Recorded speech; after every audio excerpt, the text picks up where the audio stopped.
यहाँ पर है साल्ट गांव, क्योंकि हमारे जगन्नाथ धाम मंदिर, तो यहाँ पर एक बहुत सुंदर गांव है साल्ट। मैं यहाँ पहले कभी नहीं आया, लेकिन एक खूबसूरत जगह हूँ जरा, क्या बात है। यहाँ नीचे भी कोई गांव है और सारे देवदार के पेड़ चारों तरफ, अच्छी सी खेती हो रखी है। ये देखो, ये शायद मुझे लग रहा गैस की दाल है शायद, कंफर्म नहीं है। और ये देखो गांव, क्या गांव की खूबसूरती है, कमाल की बात है। और पूरा गांव बसा हुआ है बढ़िया, जैसे आजकल पलायन है, पलायन जैसी स्थिति नहीं है।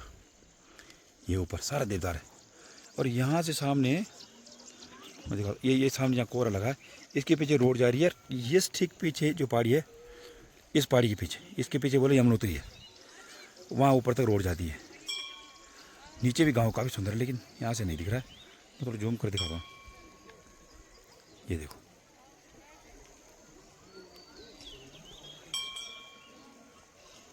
ये यहाँ पर भी गांव है और इस गांव के बीच से जा रही रोड है। देखो, बड़े सुंदर सुंदर घर है यहाँ पर।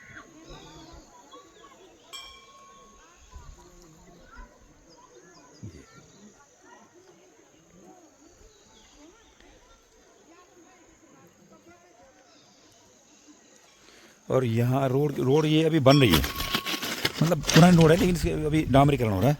यहाँ हमने गाड़ी पार्क कर दी है और हमारे बच्चे सब लोग फैमिली जा रही नीचे जगन्नाथ धाम। आपने उत्तरकाशी में ये जरूर सुना होगा कि यहाँ पर अपने काशी भी सुनाते हैं, लेकिन जगन्नाथ किसी नहीं सुना, बहुत कम लोग जानते इस बारे में। और रोड का हम थोड़ा सा नहीं बना पाए वीडियो, क्योंकि ड्राइविंग कर रहे थे, लेकिन मैं दिखाता हूँ रोड कहाँ है। ये देखो, यहाँ पर छोटी सी दुकान है, ये यहाँ पर बोर्ड लगा हुआ है, श्री महाप्रभु जगन्नाथ धाम साल्ट गांव का नाम है। और ये जो रोड है ये आती है इस तरफ से, उत्तरकाशी से जगह पड़ती है थोड़ा पहले ज्ञानसू, जहाँ पर वो है, जहाँ पर टनल है, वो उस टनल से अगर आप उत्तरकाशी ऋषिकेश से आ रहे हैं, देहरादून से आ रहे हैं, तो टनल से 50-100 मीटर आगे लेफ्ट साइड मुड़ जाती रोड। ये है रोड नीचे,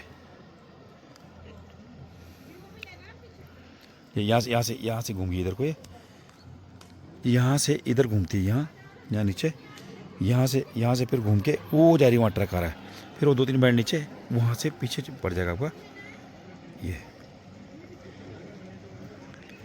और नीचे भी बड़ी सुंदर जगह है, यहाँ भी गांव है। ये भी रोड कहीं दूसरी तरफ से आ रही है, बहुत सुंदर गांव है सामने। ये देखो,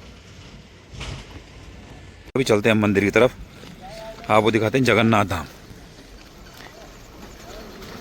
धाम ग्राम साल्ट। ये हमारी टीम यहाँ मौजूद है।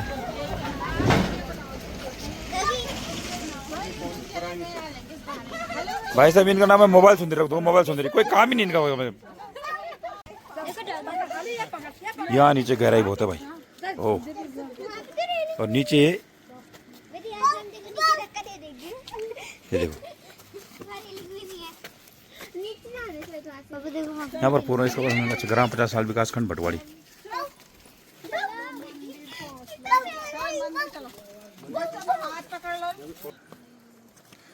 Hello दिमास, good. खाना जी कैसे लग रहे हैं?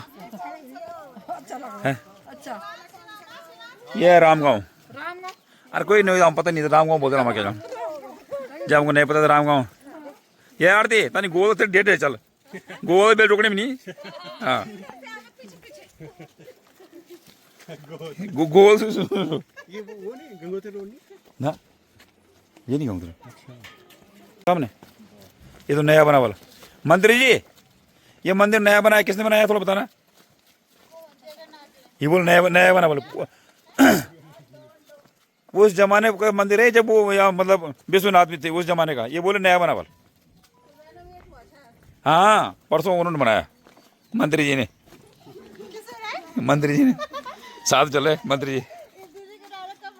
हाँ, इतनी सुंदर लोकेशन देखो आप, सूर्य पूरा यहाँ देवदार है, ये देवदार घन जंगल बीच में, और लोगों को आना चाहिए यहाँ पर, बहुत ही सुंदर जगह, बेहतरीन, यहाँ गांव भी है।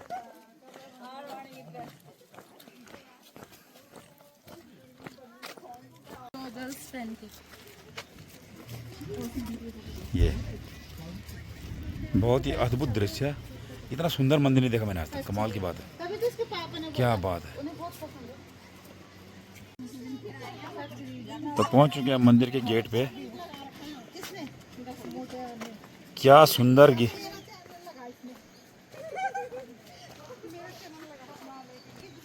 क्या बात है। ये देखो, इस पे ये देवदार की लकड़ी है और इस पे बने ये 2 दरवान। ये अभी इस मेन गेट को खोलने के बजाय हम चलेंगे साइड से अंदर। ये यहाँ का नज़ारा अद्भुत है, अद्भुत नज़ारा है। यहाँ पर है जूते रखने की जगह, तो हम जूते निकालते हैं और यहाँ रखते हैं।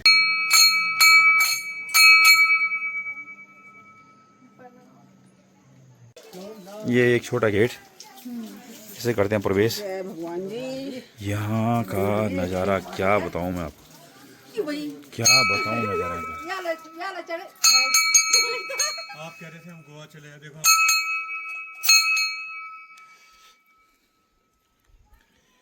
क्या बात है।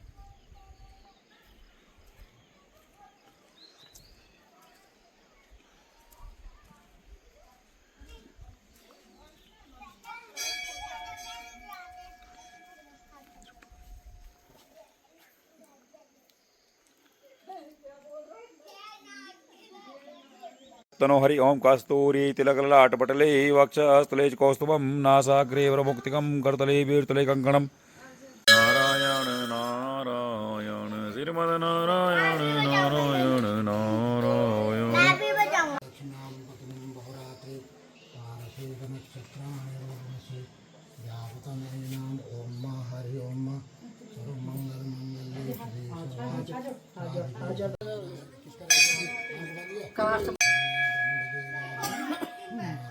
लक्ष्मान चलमान चलाओम मधो बलि राजादान बिंद्रो महाबला बुद्धि श्रद्धा सताम ओम सरस्वती लक्ष्म्याम बदनम बहुरात्रि लक्ष्मान चलमान चलाओम। खाओ ना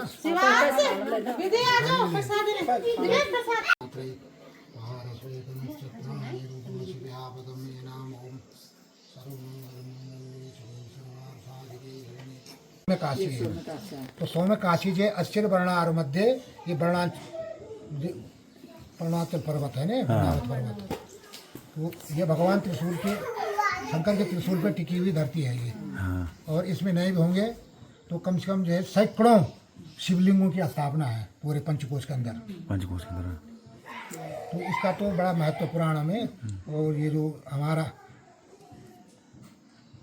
क्या केदारखंड महात्म्य है ना, उसमें तो इसके प्रत्येक उसके बारे में लिखा है। व्यास गुफा यहाँ है, गौतम गंगा यहाँ है।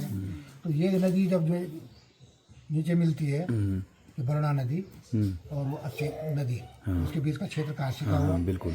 इसमें फिर इसी में वारुणी होती है चैत के, जैसे शिवरात्रि आती है ना, शिवरात्रि के ठीक 1 महीने बाद जो है शिवरात्रि तो आती है, उसको चतुर्दशी को शिव चतुर्दशी होती है ना शिवरात्रि की।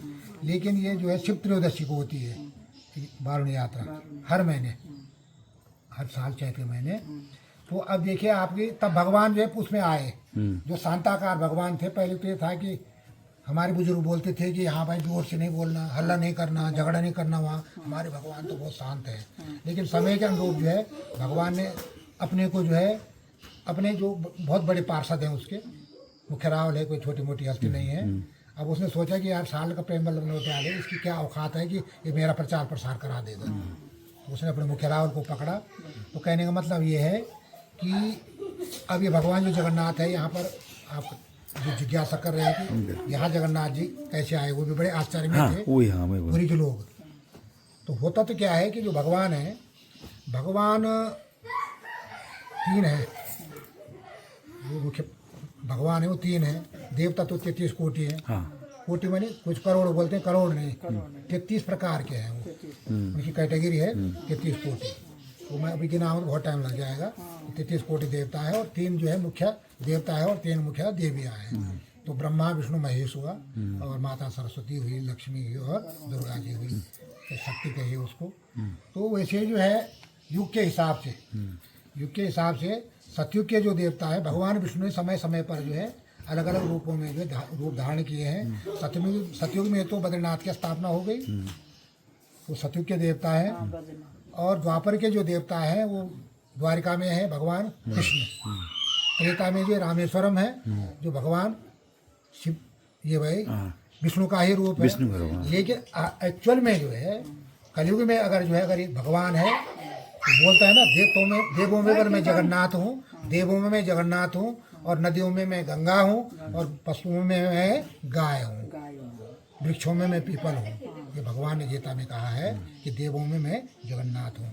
तो कलयुग के जो वास्तव में प्रत्यक्ष देवता है वो है जगन्नाथ। अब जगन्नाथ जो है पुरी में भी जगन्नाथ आए तो भक्त के लिए आए, और ये साल्ड में भी अगर जगन्नाथ जी आए तो भक्त के लिए आए। अच्छा। तो पुरी में जो भगवान का जो प्रादुर्भाव हुआ, भगवान जगन्नाथ कोई और नहीं, भगवान जगन्नाथ साक्षात कृष्ण है। भगवान अलग नहीं है, कृष्ण रूप ही है।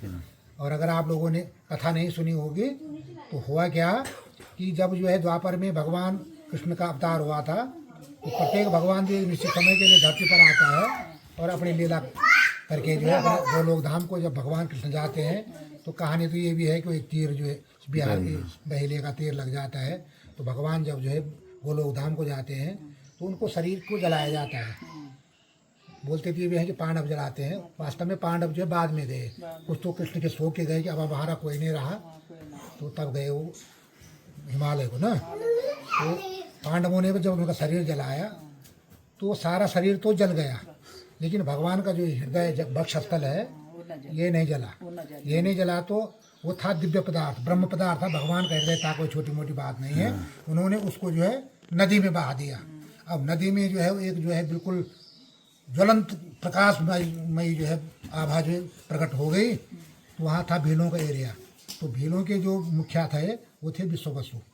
तो विश्ववसु ने जो है वो दिव्य पदार्थ जो है तो वो ईश्वर भक्त था, तो उसको ये आभास हुआ कि नहीं ये प्रभु का ही ब्रह्म अंश है। तो उन्होंने उसको उठाया और सीधे जो है एक नीलांचल में एक गुफा, नीलांचल का एरिया है वो पर्वत का जैसे पहाड़ है, नीलांचल के एरिया में एक गुफा में उसको स्थापित कर देता है। लेकिन बताता नहीं किसी को, चुपचाप से जो मुखिया वो था ही, उसके डर के कोई उसे बोलता भी नहीं था। और वही उसका पुजारी रोज वहाँ पूजा करने जाता था घर से, लेकिन किसी को साथ नहीं ले जाता। तो एक राजा थे इंद्रद्युम्न, जिसकी कृपा से पूरी का जो है आज भगवान सब दर्शन कर रहे हैं।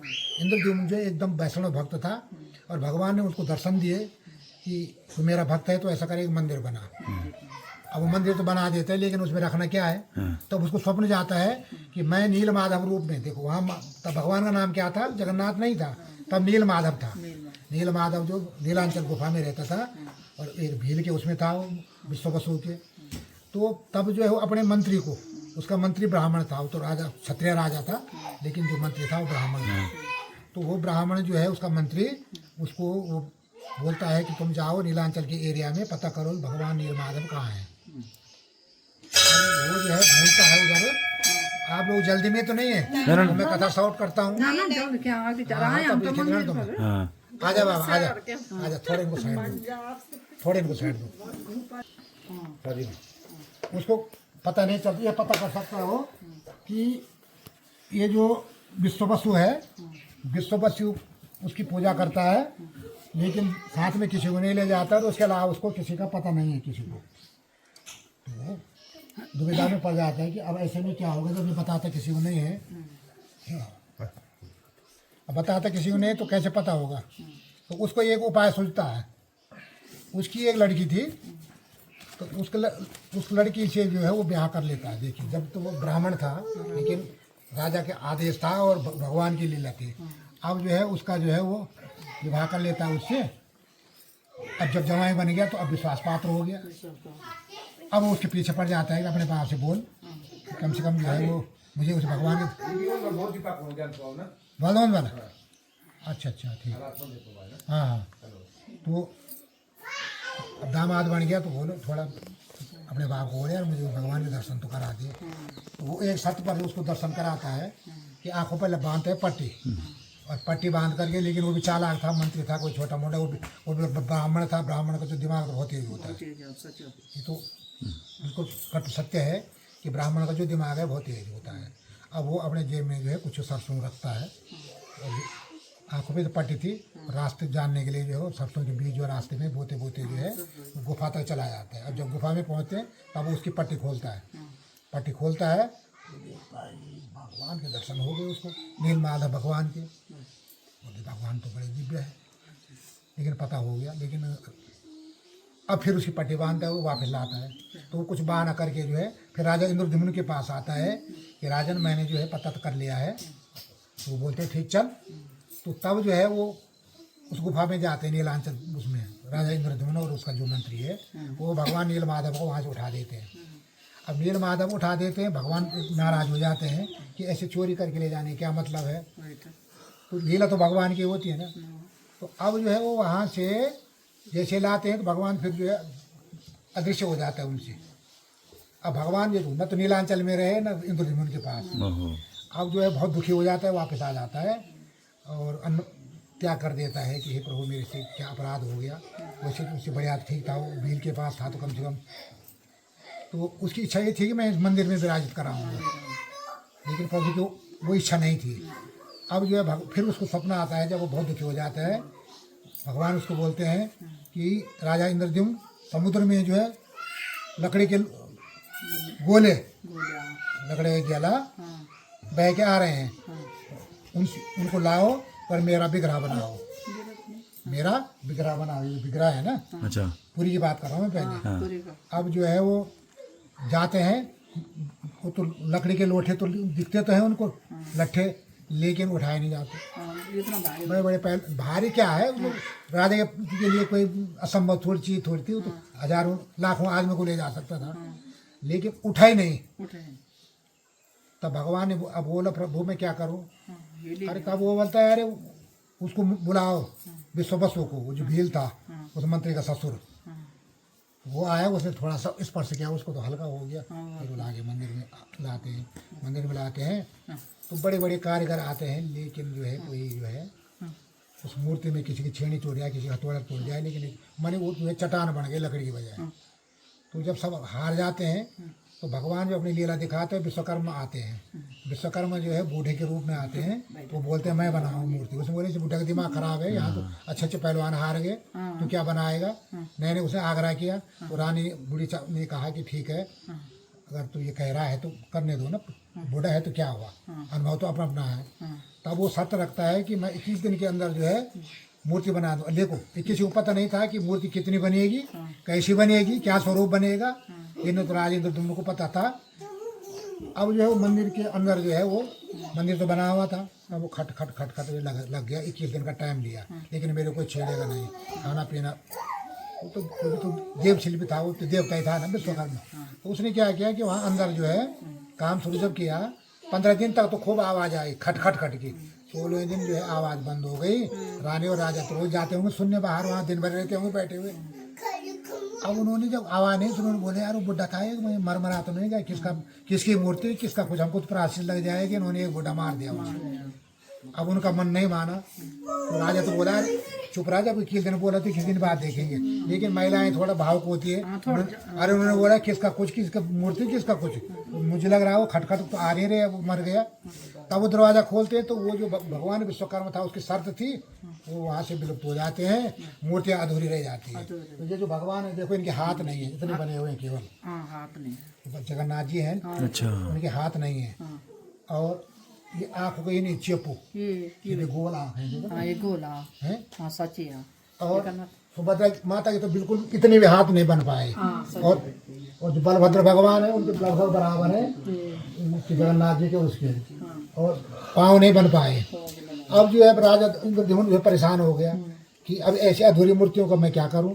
तो भगवान उसको फिर दर्शन देते हैं कि देख मेरे जो स्वरूप हैं वो बिल्कुल जो है अनोखे हैं, इसी रूप में जो है तुम इनको जो मंदिर में विराजित कराओ।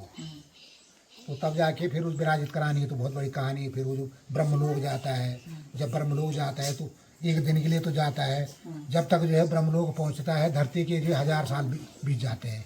ब्रह्मलोक का एक दिन और धरती के 1000 दिन। तो तब कैराज बोलो जगन्नाथ भगवान की जय। तो इस प्रकार से तो पूरी में हुआ। अब आइए साल में भी जो है पुरी के जो लोग आए यहाँ, रावल जी आए, सावेसाची आए, पत्रकार आए, उन्होंने हमसे जिज्ञासा करी कि ये बताओ आपकी भगवान जब पुरी में तो साल्ट में कैसे आए? आओ बाबा किनार से आओ, थोड़ी साइड दे बाबा, आ जाओ आगे आ जाओ। अब क्या हुआ कि 12वीं शताब्दी से पहले, मैं अब साल्ट जगन्नाथ जी की जो प्रादुर्भाव है उसको बताता हूँ। 12वीं शताब्दी से पहले ये गांव हमारा कोई नया नहीं है, कि पीढ़ियाँ जो निकल गई तो मैं गौड़ ब्राह्मण भारद्वाज गोत्र का जो है कोई यहाँ पर बसा है पहले, जो मेरे पूर्वज थे। तो उनकी कोई संतान नहीं हो रही थी, संतान नहीं हो रही थी। वो संतान प्राप्ति के लिए वैष्णव भक्त थे। ब्राह्मण तो ज़्यादातर विष्णु की पूजा करते हैं। हाँ बिल्कुल, वो बिल्कुल तो ब्राह्मण जो है वैष्णव होता है ना, और भगवान विष्णु की पूजा किए बिना जो है, शंकर के उपासक भी बहुत कम रहते हैं। वैसे 3 देवता हैं, लेकिन विशेषकर जो ब्राह्मण है वो वैष्णव होता है, और वैष्णव जो विष्णु की पूजा जरूर करेगा। अब मेरे जो आगले थे वो वैष्णव भक्त थे, और संतान तो हो नहीं रही थी। तो यही बताते हैं हमारे वेद पुराणों में भी यही है कि जब संतान नहीं होती है तो कोई संतान गोपाल पाठ करता है, भगवान विष्णु की स्तुति करता है, तो उसी दिन यहाँ से जो है जगन्नाथपुरी चले गए। अच्छा, अब जगन्नाथपुरी गए तो भगवान से वहाँ मन्नत मांगी कि हे जगन्नाथ जी, अपने कारुण्य भाव से वहाँ कहा होगा जैसे हमने कहा सावेसाची के लिए इसका होना चाहिए, वैसे उसने 2 आंसू डाले हुए वहाँ। तो भक्त उठाए, भगवान ने जो उनकी सुन ली। लेकिन उन्होंने वहाँ कॉल करी थी कि जो मेरा पहला लड़का होगा मैं उसको तेरा दास बनाऊंगा, तेरे को समर्पित कर दूंगा। लेकिन जब वो घर आता है, आप जल्दी में तो नहीं है, अच्छा सुनो फिर कहानी, जगन्नाथ जी की मैं कहानी बता रहा हूँ।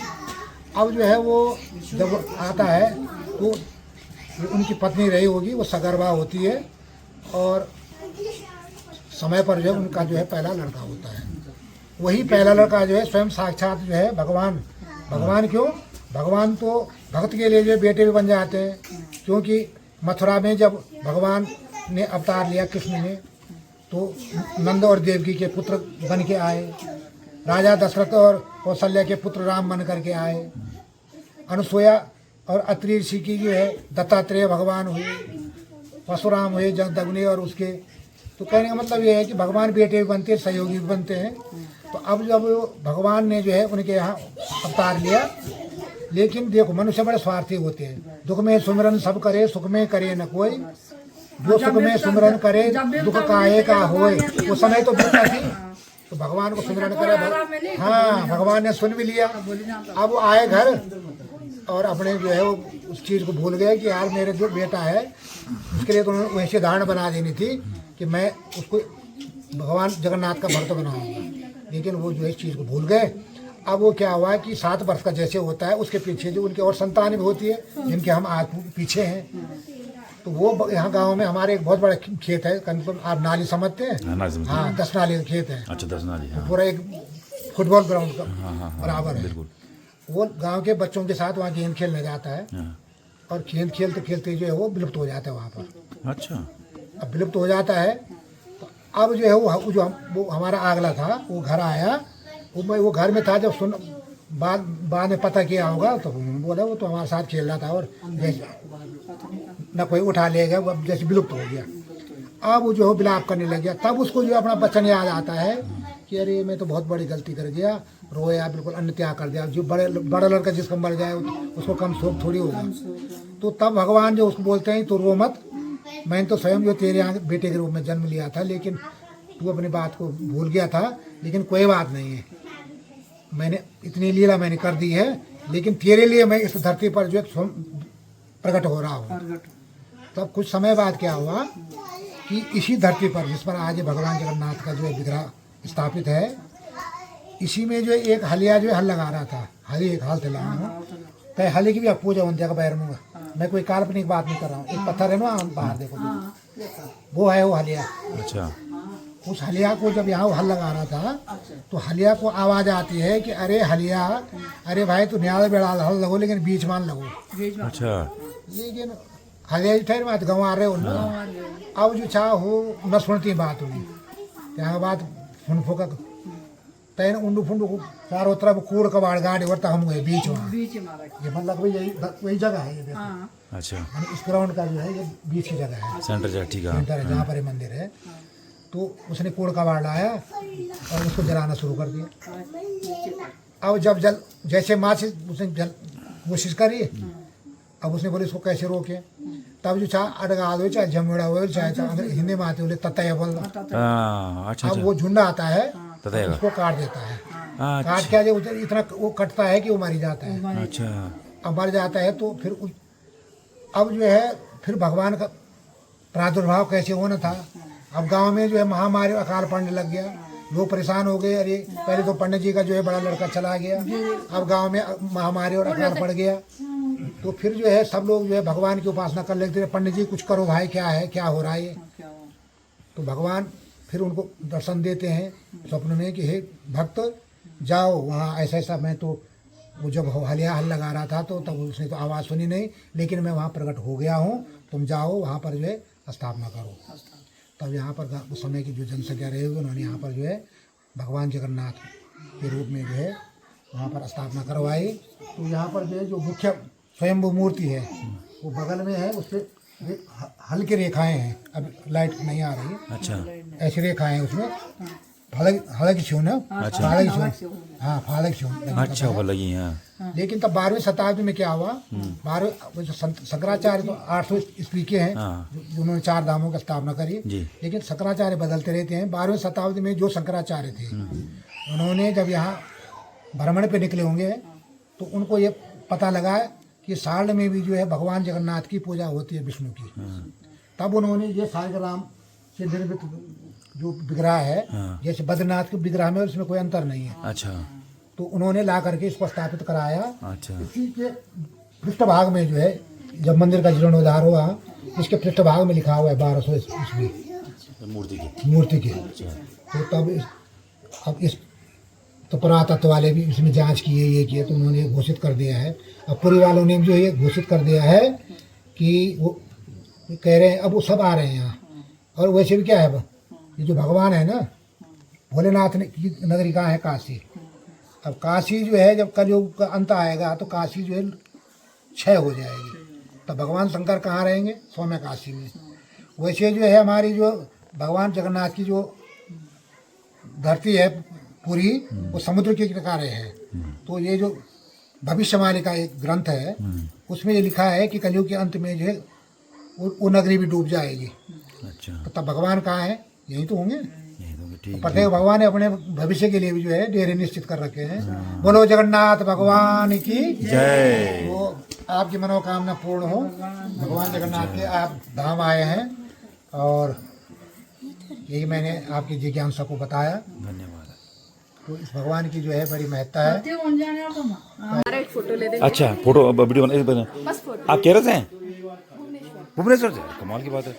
आप देख लो यहाँ, आप समझ सकते हैं कि इतनी दूर से भी लोग यहाँ आए, कैसे पता उन लोगों को यहाँ पर भी मंदिर है, जबकि ये पूरे जंगल में है, वो कोई पतली सी रोड है। आप देख लो भुवनेश्वर से, कितनी बड़ी बात है। भुवनेश्वर से हैं वो, हम उत्तरकाशी से हैं। ऐसे गलत थोड़ी कहा, नहीं नहीं मैंने अभी कहा हाँ भविष्य मालिका में जो लिखा है ना, हाँ पूरी डूब जाएगी कलयुग के अंदर। देखो इनसे पूछिए, हाँ मैं गलत तो नहीं कह रहा हूँ। ना ना गलत तो वही ना सर, देखा पंडित कमाल की बात, कमाल की बात है। क्या ये देखो इतनी जोर से बेचारे इसमें उनको बुलाया जगन्नाथ भगवान ने स्वयं बुलाया, इसलिए आए वो इनको। ये तो आगे आते हैं पूरी लोग तब आए रहे ना। हाँ नहीं तो हमको यहाँ 11 किलोमीटर नहीं मालूम है, उनको 3000 किलोमीटर मालूम है। कितनी कमाल की बात है ये। आधा उत्तराखंड से नहीं मालूम है, हाँ सच ही चाह ये इतनी बड़ी हो सकती है मौजूद। सबको पता है।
आइए अच्छा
ये ना करबल तुम मुख तुम्हार वोट हाँ तुम्हार के लाट चला चला लाट आवाज जरूरी चला ये वन आप लोग से मुलाकात हुई मुझे अगला होता तो वीडियो भेजता हूँ ओके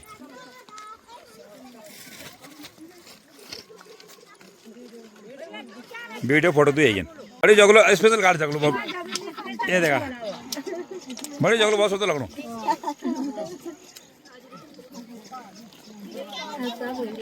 आएगी बड़ी चलो ठीक है बड़ी अगले बार आऊँ जरूर तुम मिलना गाँव में जरूर हाँ हाँ हम चंबा का हाँ ये ससुराल मेरे उत्तरकाशी हाँ 5 जोशाड़ा